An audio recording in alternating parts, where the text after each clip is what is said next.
Bienvenue sur votre nouveau numéro d'Instant Enviro. Nous sommes en présence de Monsieur Aurel Djibril. C'est ça? Bonjour monsieur. Bonjour madame. Vous êtes compté parmi les jeunes entrepreneurs congolais à exercer dans le secteur agroalimentaire. Oui. Et dites-nous, qu'est-ce que cela vous inspire être un jeune entrepreneur congolais? Bon, mais premièrement, moi, il faudrait que je dise d'abord que ça me fait très très plaisir d'être compté parmi les jeunes entrepreneurs qui évoluent dans ce secteur de l'agroalimentation notamment. Et aussi, il ne faudrait pas qu'on oublie qu'il n'y a pas seulement dans le secteur agroalimentation que j'exerce, je suis aussi dans le nettoyage, donc ce qui concerne un peu l'environnement, l'entretien de l'environnement. Et donc pour moi, ça me fait vraiment plaisir que je sois là. Ok, nous avons appris que vous avez commencé votre affaire avec 2000 francs CFA. Oui, effectivement. Ce qui n'est pas difficile, qui n'est pas facile, pardon. Oui, oui. Comment est-ce que ça s'est passé? Est-ce que vous pouvez nous faire un petit récit de ce moment? Mais je dois avouer que ce n'était pas vraiment facile parce que commencer une telle structure avec 2000 francs, pour certaines personnes, ils pensent même que c'est impossible ou encore c'est du bluff, alors que c'est vraiment vrai. Ces 2000 francs-là, en fait, m'ont permis dès le début de pouvoir acheter un produit qui était déjà sur le marché. Et ensuite, à partir de ce produit-là, il fallait notamment essayer de comprendre comment le produit a été transformé. Et c'est à partir de là où j'ai eu l'idée, moi aussi, de pouvoir lancer mon activité. Donc, à chaque pas, je comptais ce que j'ai dépensé. Si je dépense 100 francs, je mentionne quelque part. Si je dépense 200, je mentionne quelque part et ainsi de suite. Donc, c'est un peu comme ça. D'accord. Et votre slogan est Lokoya Peuple. Qu'est-ce que cela révèle? Ça cache quoi? Soko Food, oui, c'est une structure, c'est vrai, c'est une structure congolaise, créée par un jeune Congolais aussi. Et actuellement, je dirais, je dois être même fier de dire que c'est l'une des structures qui est aussi célèbre au Congo. D'où ce slogan est Lokoya Peuple, quoi. Donc, c'est pour tout le monde, quoi. Et quelle a été votre motivation? Qu'est-ce qui vous a poussé à créer Soko Food et Net Silou Service? Mais ce qui m'a poussé à créer Soko Food, dès le départ, quand j'avais ces projets-là, personne ne croyait en moi. Étant donné que tout le monde sait que Monsieur Djibril, c'est un jeune un peu comme ça, à chaud, qui aime un peu s'amuser. Donc, c'est à partir de là, le manque de confiance que les gens avaient envers moi, qui m'a encore beaucoup motivé à me lancer dans ça, quoi. Okay, donc, vous avez prouvé que vous étiez digne de confiance. Effectivement. D'accord, merci. Et sur quelle stratégie vous basez-vous dans votre entreprise avec votre équipe pour relever le défi concurrentiel? Parce que le secteur agroalimentaire, il y a de la concurrence. Quelles sont les stratégies que vous mettez en place dans votre entreprise pour pouvoir être au top?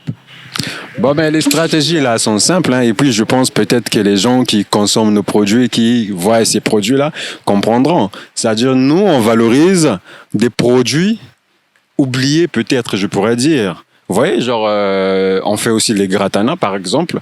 Il n'y a pas de gens qui pensent à valoriser ces gratanas-là. Et donc, nous, on se base sur ces genres de produits-là, que des gens n'ont pas l'idée de valoriser. Et c'est ça que nous, on valorise, c'est ça qu'on met en place, et puis voilà. D'accord. Quelle est votre vision à long terme pour Soko Food? Devenir grand. Soko Food doit devenir grand. Très, très grand même, je pourrais dire. Ça doit être carrément une industrie agroalimentaire. Donc, formation, de vente, et même à l'international, d'import-export. Effectivement, oui. C'est un peu ça. Ok, nous aimerons savoir un peu plus sur votre parcours personnel. Vous étiez enfant, comment est-ce que ça s'est passé? Vous avez fait quelles études? Parce que nous avons appris que vous évoluez même dans le pétrole. Oui, effectivement, j'ai été agent HSE. Bon, j'ai un bac A. Dès lors que j'ai eu mon bac A, mes ambitions, c'était d'être un diplomate. Donc, poursuivre un peu des études de diplomatie et tout ça. Mais après, j'ai compris que ça ne servait à rien. Il fallait couper tout court. Donc, je suis passé dans des instituts privés. J'ai eu donc un BTS en transit et commerce international, un BTS en informatique et en hygiène, sécurité, environnement. D'où j'ai évolué dans le monde du pétrole, étant assistant HSE dans une société française basée à Pointe-Noire qui exerce dans la production de pétrole. Donc, voilà.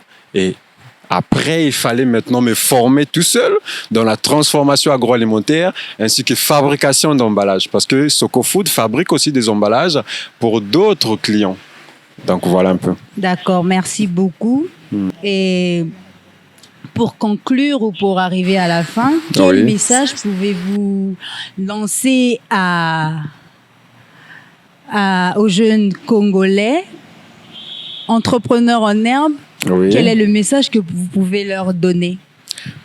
Bon, pour les jeunes Congolais, moi je vais juste leur dire une chose.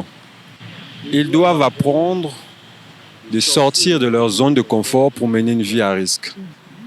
Tant qu'ils ne vont pas comprendre cette chose-là, ils ne vont jamais évoluer. Ils doivent risquer pour justement aller loin, aller de l'avant. Il ne faudrait pas avoir des réserves. Il ne faudrait pas peut-être hésiter dans ce qu'ils font. Ils doivent penser à aller très loin. Donc, c'est-à-dire qu'ils doivent aussi comprendre qu'on n'entreprend pas forcément ce qu'on aime faire, mais il faudrait plutôt entreprendre ce que l'on peut. Vous voyez? Parce qu'il y a, je dirais peut-être, il y a deux types d'entreprises qui existent. Hein? Vous envisagez créer une entreprise, mais si vous n'avez pas assez de fonds pour créer cette entreprise, créez avec 1000 francs, créez avec ce que vous avez déjà. Avec ce petit peu-là, si vous mettez encore un peu plus d'effort dans ça, un peu plus de responsabilité dans ça, vous allez aller loin. Socofood a commencé avec 2000 francs. Mais là, je ne dis pas nous avons combien. Ouais. Donc, petit à petit, on ne fait qu'évoluer. On ne peut pas dire vous avez combien, votre chiffre d'affaires est évalué à combien? On ne peut pas dire. Ça, on va afficher ça. On va afficher ça un autre jour. D'accord. Merci beaucoup, Monsieur Djibril. Merci beaucoup de votre présence parmi nous. Ouais. Et merci beaucoup à Instant Enviro. Et nous vous disons au revoir. Au revoir. Merci. Dans le secteur agroalimentaire, est-ce que vous êtes en contact avec des agriculteurs pour vous produire du produit et ensuite transformer dans votre entreprise? Oui, nous sommes en contact avec beaucoup d'agriculteurs, surtout à Mouyondi et à Madingo aussi. Donc, je travaille avec des associations qui sont basées là-bas. Donc, lorsqu'ils plantent, ils récoltent, ils envoient les produits et nous, on transforme, on met sur le marché. Mais sinon, moi-même personnellement, j'envisage en fait plutôt être producteur moi-même. En parlant de l'entretien, comment est-ce que vous entretenez l'espace, l'environnement par rapport à ce que vous faites? Vous savez, à la base, comme je vous ai dit dès le départ, j'ai exercé dans une structure pétrolière où est-ce que j'étais un agent d'hygiène, sécurité, environnement. Hygiène, environnement. Donc, normal que là où est-ce qu'on travaille, en fait, on est obligé de respecter ces règles-là. Oui, comment vous faites? Transformation. Tout est mentionné là. Donc, dès que vous rentrez, je pourrais appeler ça base. Hein. Certes que c'est, disons, un petit local, mais c'est quand même une base.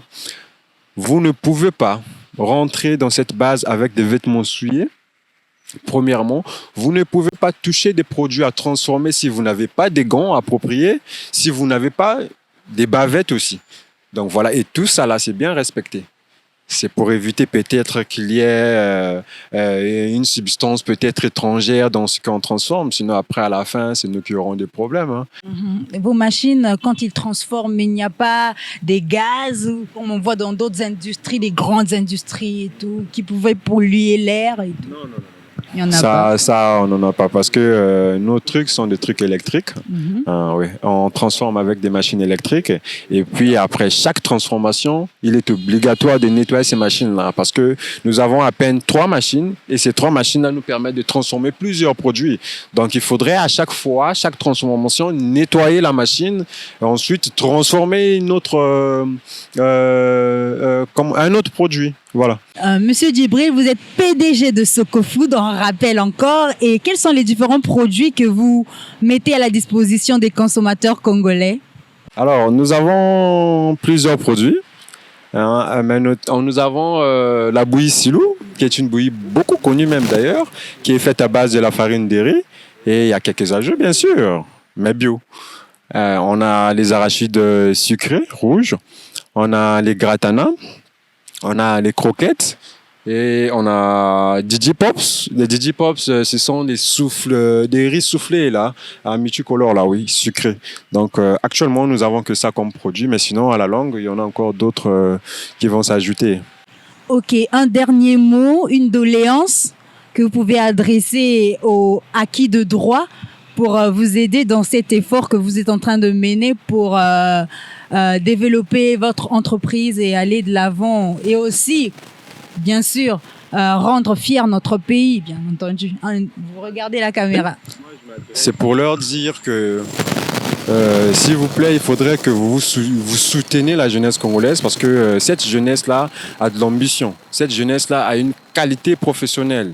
Les jeunes veulent faire des choses, mais seulement ils sont bloqués quelque part. C'est le moyen, le financement. C'est vrai qu'on entend par-ci, par-là que l'État a donné tant pour faire ceci, pour soutenir les jeunes. Mais nous, personnellement, nous ne voyons pas ça. Il faudrait que nous voyions ces financements-là. Il y a des jeunes qui veulent réellement se lancer, mais ils n'ont pas le coup là, ils n'ont pas de financement. Et il y a trop d'exigences de la part de gens que nous, on appelle des financeurs, des investisseurs. Il y a trop d'exigences. Donc, soutenez des petits, soutenez des jeunes entrepreneurs. Ce sont ces jeunes-là qui vont faire que le Congo actuel puisse aller de l'avant. Donc, c'est un peu ça. Et sur ce, je vous invite d'ailleurs à jeter un coup d'œil sur notre page Facebook qui est Société Congo Food, pour justement essayer de voir ce que nous on fait comme activité et nos produits aussi. Merci. Merci de nous avoir suivis sur Instant Enviro. Nous vous retrouvons pour le prochain numéro. Nous étions avec Monsieur Djibril, DG de Soko Food. Merci.